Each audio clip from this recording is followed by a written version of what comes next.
तो गाइस मैं हूं आयुष और आप देख रहे हैं रेसल इंडिया। स्वागत है आपका आज की इस वीडियो में। और finally WrestleMania is now over और नाइट 2 के बारे में हम बात कर रहे थे, द यूनिफाइड चैंपियनशिप। बहुत सारे लोग ये सोच रहे थे Brock Lesnar is going to win, Brock Lesnar is going to get the title.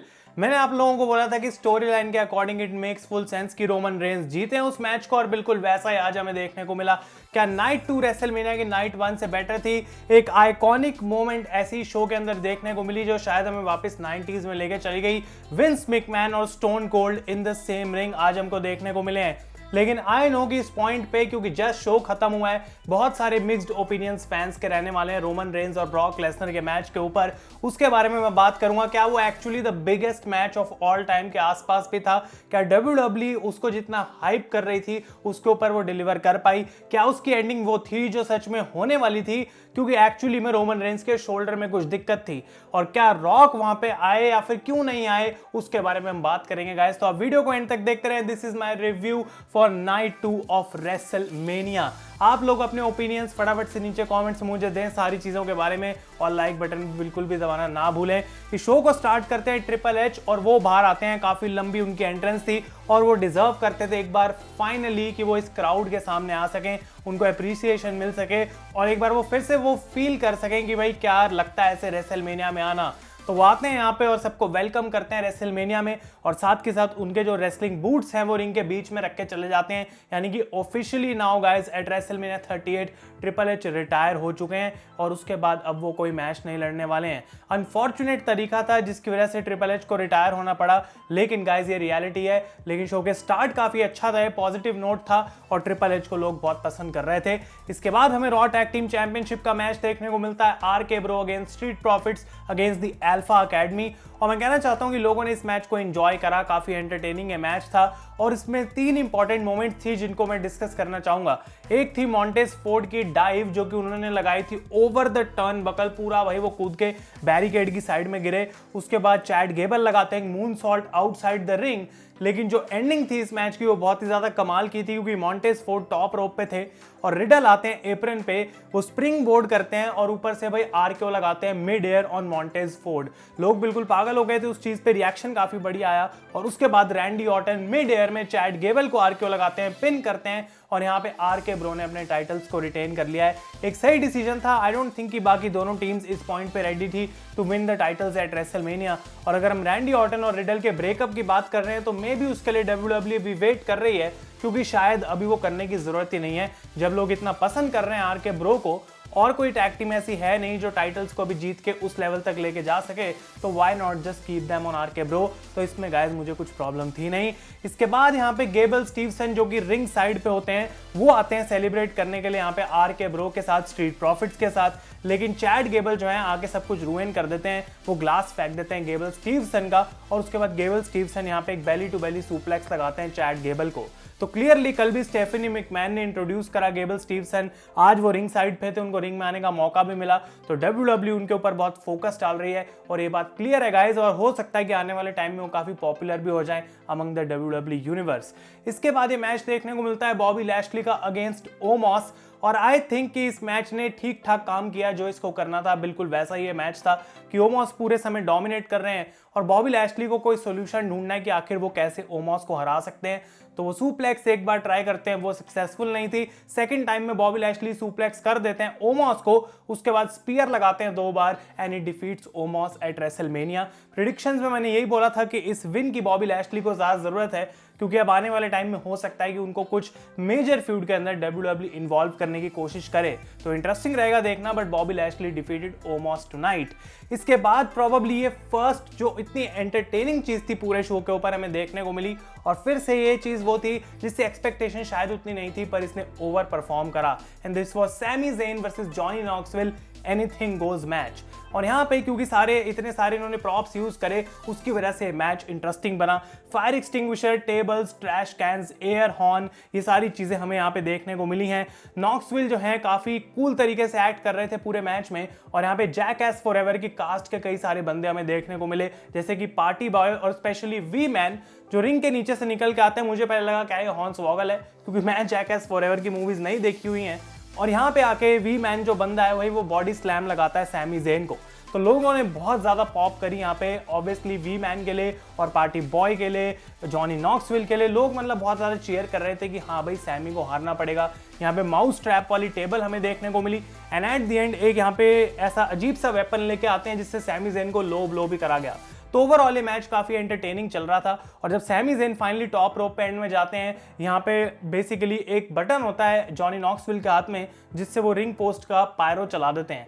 तो सैमी ज़ेन नीचे गिरते हैं आगे, उसके बाद उनको बाहर भी टेबल पे फेंका जाता है और फिर एट द एंड ये एक बड़ा सा माउस ट्रैप लेके आते हैं और उसके थ्रू सैमी ज़ेन को फंसा के जॉनी नॉक्सविल पिन कर देते हैं यहाँ पे सैमी को। अब मैं आप लोगों को बोलूंगा कि शायद ये जो एक्सप्लेनेशन थी उतनी क्लियर नहीं थी, आप लोगों को समझ ना आया हो अगर आपने रेसलमेनिया देखी नहीं है। लेकिन मैं आपको रेकमेंड करूंगा कि ये जाके आप मैच देखें, क्योंकि जबकि कुछ चीज़ें बिल्कुल ऐसा लग रहा था ये चल क्या रहा है, लेकिन एंटरटेनिंग ये मैच ज़रूर था। तो अपना काम इसने पूरा करा और भाई सैमी ज़ेन भागते हुए एक बड़े से हाथ में भी टकरा गए थे। Definitely credit to Sami Zayn जिन्होंने बम्प्स लिए हैं, जिन्होंने इतनी बीटिंग ली है इस मैच के अंदर। तो उन्होंने अभी अभी कॉन्ट्रैक्ट रिन्यू करा और वो जो पैसे हैं डेफिनेटली सैमी गाइस यहाँ पे डिजर्व करते हैं। इसके बाद हम बात करते हैं फॉर द विमेंस फेटल 4-वे चैंपियनशिप। एक टाइटल चेंज देखने को मिला जो कि प्रिडिक्टेबल था और वो साशा बैंक्स और नाओमी के पास अब जा चुके हैं। साशा की एंट्रेंस काफी बढ़िया थी यहाँ पे क्योंकि वो एक लैम्बोर्गिनी के अंदर आती हैं, तो काफी कूल मुझे वो लगा। लेकिन बाकी सारी टीम्स को नॉर्मल एंट्रेंसेस दी गई और उसके बाद यहाँ पे हमें देखने को मिला कि मैच जबकि क्लोज आया था, हर टीम के पास एक ऐसा ऑप्शन था जब ऐसा लगा कि भाई शायद वो मैच को जीत जाएं, लेकिन एट द एंड साशा और नाओमी ने अपने टाइटल्स को कैप्चर कर लिया है और वो नए चैंपियंस बन चुके हैं। इंटरेस्टिंग रहेगा देखना कि अब कैसे कोरी ग्रेव्स कार्मेला की स्टोरी लाइन रॉ पे आगे फीचर होती है, क्या उनके आगे के प्लान्स है। लेकिन ऑब्वियसली चारों जो टीम्स थी उनमें से मोस्ट पॉपुलर साशा और नाओमी है, तो सेंस बनती थी उनको गाइस यहाँ पे टाइटल देना। इसके बाद हम बात करें तो ये एक ड्रीम मैच की तरह बिल्ड करा जा रहा था, एज वर्सेस एजे स्टाइल्स। क्या ये ड्रीम मैच उस चीज पे खरा उतरा? आई वुड से यस, क्योंकि कुछ लोग आगे बोलेंगे कि भाई ये स्लो मैच था, हम बोर हो गए, लेकिन ऐसा मुझे कुछ भी नहीं लगा। इसके अंदर टेक्निक, हार्ड हिटिंग एक्शन और हमें high flying action, reverse counter, दो कमाल के रेसलर्स, प्रॉपर प्रोफेशनल रेसलर्स के बीच में जो मैच होना चाहिए वो यहाँ पे एजे स्टाइल्स और एज ने दिया है। और मैच की एंडिंग भी काफी अच्छी थी क्योंकि वो आगे एक नई पॉसिबिलिटी खोलती है एज के रोल के लिए ऑन मंडे नाइट रॉ। तो एज की एंट्रेंस गाइस यहाँ पे बहुत ही ज्यादा बढ़िया थी, उनका नया थीम सॉन्ग था और ये फायर में से जो है सीढ़ियां स्टेप्स बना रखे हैं और उस पे एज ऊपर एक चेयर पे आते हैं और उसके बाद चेयर से नीचे इन सीढ़ियों से उतर के आते हैं। तो काफी कूल ये एज की मुझे एंट्रेंस लगी। एजे स्टाइल्स की एंट्रेंस में आई थिंक उनके फेस पे कोई पायरो का कुछ उड़ के लग गया होगा जिसकी वजह से उनके फेस से खून आना स्टार्ट हो गया था। लेकिन हम बात करें तो यहाँ पे जैसा कि मैंने कहा सबमिशन सुप्लेक्स लगाते हैं एजे स्टाइल्स एप्रन के ऊपर ऑन एज। हमें काफी सारी रिवर्सल्स देखने को मिली, हार्ड हिटिंग मूव्स थे और ऐसा लग नहीं रहा था कि अपने आप को बचाने की कोशिश कर रहे हैं। 100% इनका एफर्ट था इस मैच के अंदर और क्राउड ने दिस इज ऑसम की चैंट भी करी एक पॉइंट पे, जो कि डेफिनेटली ये लोग डिजर्व करते थे। लेकिन एट द एंड गाइस हमें देखने को मिलता है कि एजे स्टाइल्स एक 450 स्प्लैश लगाते हैं जिस पे एज एक्चुअली किक आउट कर देते हैं। उसके बाद एजे जाते हैं अपनी फिनोमिनल 4 आर्म के लिए जिसको एज रिवर्स करते हैं, स्पीयर लगाने की कोशिश करते हैं, बट एजे उसको रिवर्स करके एक स्टाइल्स क्लैश लगाते हैं। काफी कमाल का सीक्वेंस था, but even after the styles clash AJ Styles actually यहाँ पे पिन नहीं कर पाते बिकॉज एज किक्स आउट।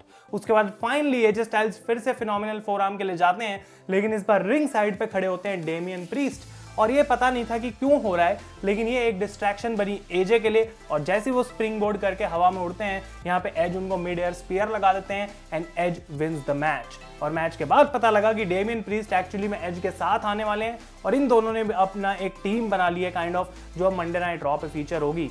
तो एक बढ़िया बात है क्योंकि डेमियन प्रीस्ट को एक्चुअली में एक नया प्लेटफॉर्म मिलेगा, एक और स्टार एलिवेट होगा। और ये मैंने आपको पहले बता दिया था कि WWE के प्लान्स हैं आगे डेमियन और एज का एक स्टेबल बनाने के लिए, शायद उसमें और भी बंदे ऐड करे जाएंगे। तो एज यहाँ पे एक लीडर बनने वाले नए ग्रुप का, एक फैक्शन का, जो कि गाइस इंटरेस्टिंग रहेगा। लेकिन I really love this match. I don't know कि एक 5 स्टार क्लासिक था या फिर नहीं, लेकिन one of the best matches था गाइस आज इस नाइट पे। इसके बाद हमें देखने को मिलता है टैग टीम मैच, जो कि आई डोंट नो इस कार्ड पे था भी क्यों, लेकिन the new day versus Sheamus and ridge Holland. और यहाँ पे न्यू डे जो है बिग ई को ट्रिब्यूट देने के लिए उनके जैसे कपड़े पहन के आए थे, उनकी गियर वैसा था जब बिग ई जिस दिन WWE चैंपियनशिप जीते थे, एग्जैक्टली सेम। तो यहाँ पे काफी क्विक मैच था। Sheamus outside the ring broke kick लगाते हैं कोफी को, बुच जो है यहाँ पे रेफरी को डिस्ट्रैक्ट कर लेते हैं अपनी तरफ, जिसका एक और बार फायदा उठा के शेमस लगाते हैं जेवियर को भी एक ब्रो किक, और रिच हॉलैंड अपना फिनिशर लगा के यहाँ पे पिन कर देते हैं न्यू डे को। एक छोटा मैच था, कुछ खास यहाँ पे गाइस बात करने के लिए है नहीं। इसके बाद मैं बताऊं तो अंडरटेकर एक बार finally the last time Hall of Famers को ऑब्वियसली एक्नॉलेज करा जाता है। यहाँ पे अंडरटेकर की फिर से बारी आई और जब वो जा रहे थे उन्होंने पीछे मुड़ के बोला थैंक यू। तो आई डोंट नो गाइस कि अब हमें अंडरटेकर अगली बार कब एक WWE रिंग में देखने को मिलेंगे, लेकिन व्हाट अ करियर। और उसके ऊपर मैंने वो जो पूरी वीडियो बनाई है उनकी हॉल ऑफ फेम स्पीच पे, अगर आपने चेकआउट नहीं करी है जाके डेफिनेटली देखें। इसके बाद आई थिंक मेरे ओपिनियन में the best thing on this show, और किसी ने शायद एक्सपेक्ट नहीं करा था कि ये बेस्ट चीज होगी पूरे शो में, क्योंकि यहाँ पे मैच कमाल था, क्राउड कमाल था, मोमेंट कमाल थी और पूरा पैकेज लगा है एंटरटेनमेंट का। PAT McAfee versus Austin theory. Vince McMahon आते हैं रिंग के अंदर, पहले वो इंट्रोड्यूस करते हैं ऑस्टिन थ्योरी को कि भाई ये मेरा स्टार है जिसमें मैं सब कुछ इन्वेस्ट कर रहा हूँ। Austin theory comes in the ring, वो सेल्फी लेते हैं विंस के साथ, और उसके बाद पैट मैकेफी के लिए जो थीम सॉन्ग यहाँ पे WWE ने यूज करा वो था 7 नेशन आर्मी। और ये एक बहुत पॉपुलर सॉन्ग है जो कि यूजुअली फुटबॉल में बजाया जाता है, स्पोर्ट्स में बजाया जाता है। तो जो ट्यून है सारे लोग उसके साथ साथ चीयर कर रहे थे। डैलस काउबॉयज की जो चीयर लीडर्स है वो पैट मैकेफी के एंट्रेंस में इन्वॉल्व थी। तो बहुत ज्यादा ओवर थे पैट मैकेफी आज रेसलमेनिया में। I think the most over, अगर कोई मतलब नेक्स्ट लेवल ओवर हुआ है शो में तो वो थे पैट मैकेफी। ये बात मैंने आपको बताई थी कि भाई जब एडम कोल और पैट मैकेफी का मैच हमने देखा था पता लग गया था ये बंदा परफॉर्म कर सकता है, लेकिन आज जो उन्होंने किया it was a further step, एक और नेक्स्ट स्टेप उनके WWE में ये रेसलिंग करियर में। और यहाँ पे वो अपनी पूरा बदला लेते हैं ऑस्टिन थ्योरी से, बिल्कुल कमाल का उनके ऊपर ड्रिंक फेंकते हैं। और जो बेस्ट मोमेंट थी इस मैच में, एक थी जब स्वांटन बॉम्ब मिस करते हैं पैट मैकेफी, लेकिन दूसरी जब वो पहली बार सुप्लेक्स ट्राई करते हैं फ्रॉम द टॉप रोप, उनको नीचे फेंकते हैं ऑस्टिन थ्योरी, लेकिन वो अपने पैरों पे गिर जाते हैं। और उसके बाद पैट मैकेफी भागते हुए सीधा टॉप रोप पे चढ़ते हैं और ये सुप्लेक्स लगाते हैं ऑस्टिन थ्योरी के ऊपर। Magnificent hair from Pat McAfee, लोग पागल हो रहे थे, उनके लिए 7 नेशन आर्मी की चैंट्स चल रही थी। और जब फाइनली ऑस्टिन थ्योरी का टाइम आता है अपना फिनिशर लगाने का, पैट मैकेफी उसको रोल अप करते हैं and he defeats Austin theory eight WrestleMania. तो विंस मैकमैन बिल्कुल भी खुश नहीं थे इस बात से, और वो जब ऑस्टिन थ्योरी के साथ रिंग साइड पे जा रहे हैं और पैट मैकेफी सेलिब्रेट कर रहे हैं, तो पैट मैकेफी विंस को काइंड ऑफ चैलेंज करते हैं कि मैं तुम्हें भी हरा देता अगर तुम इस रिंग में होते। तो विंस पहले टीज करते हैं कि भाई जैसे मैं तो लड़ नहीं सकता हूं, लेकिन वो फाइनली रिंग में आते हैं और एक्चुअली में मैच हमें देखने को मिला आज between Vince McMahon and PAT McAfee, जो कि अनएक्सपेक्टेड था, रूमर करा जा रहा था, लेकिन कैसे WWE उस पॉइंट तक पहुंचेगी ये चीज हमें तब भी नहीं पता लगी, इसीलिए इतना कमाल का था। तो ये मैच होता है और ऑस्टिन थ्योरी बार बार अटैक करते रहते हैं पैट मैकेफी को। रेफरी ऑब्वियसली कुछ कर नहीं सकता क्योंकि विंस लड़ रहे हैं, और यहाँ पे विंस मैकमैन एक बॉल लेते हैं अमेरिकन रग्बी की और उसको मारते हैं पैट मैकेफी पे और उनको पिन कर देते हैं। और ऐसा लगता है कि जब मैच के बाद विंस का म्यूजिक बजता है वो ऑस्टिन थ्योरी के लिए क्राउड को चीयर करने को कहते हैं और बाहर आ जाते हैं स्टोन कोल्ड स्टीव ऑस्टिन जी। और विंस का वो एग्जैक्ट रिएक्शन जो एटीट्यूड एरा में देखने को मिलता है, ऑस्टिन आते हैं बाहर और उन्होंने यहाँ पे गाइस पहले ऑस्टिन थ्योरी को स्टनर लगाया, जो कि one of the best sell था I think for a stunner ever. और उसी के जस्ट बाद probably the worst stunner ever, क्योंकि जब विंस मैकमैन पे वो स्टनर लगाते हैं तो विंस, आई डोंट नो उनका बैलेंस बिगड़ा क्या हुआ, लेकिन वो नीचे गिर गए और वो बहुत ही बकवास लगा उस पॉइंट पे। लेकिन स्टन करते हैं वो यहाँ पे विंस मैकमैन को और उसके बाद पैट मैकेफी के साथ ड्रिंक शेयर करते हैं, लेकिन at the end it's Austin, तो पैट मैकेफी को भी स्टनर लगा देते हैं। Amazing amazing moment, one to remember. Vince हमें रिंग में लड़ते हुए देखने को मिल गए रिंग साइड पे, और ऑस्टिन थ्योरी इस रेसलमेनिया के बाद एक वर्ल्ड क्लास स्टार बन के निकले हैं। उनका पुश जो है भाई वो खत्म नहीं होने वाला है कभी भी जल्दी, and he is going to be a big thing on Monday Night Raw. और फाइनली इस शो का ये main event Roman Reigns versus Brock Lesnar. Normal entrance थी दोनों की, कुछ एक्स्ट्रा ऑर्डिनरी WWE ने यहाँ पे नहीं करा, लेकिन ये रिंग में आते हैं, पॉल हेमन इंट्रोड्यूस करते हैं रोमन को और ब्रॉक अपने आप को। तो माइक रोम के लिए भाई उनको मौका नहीं मिला कुछ यहाँ पे बोलने का, लेकिन जो मैच था अपने आप में आई थिंक ये सारी चीजें हम पहले रोमन रेंज और ब्रॉक लेसनर के मैच में देख चुके हैं।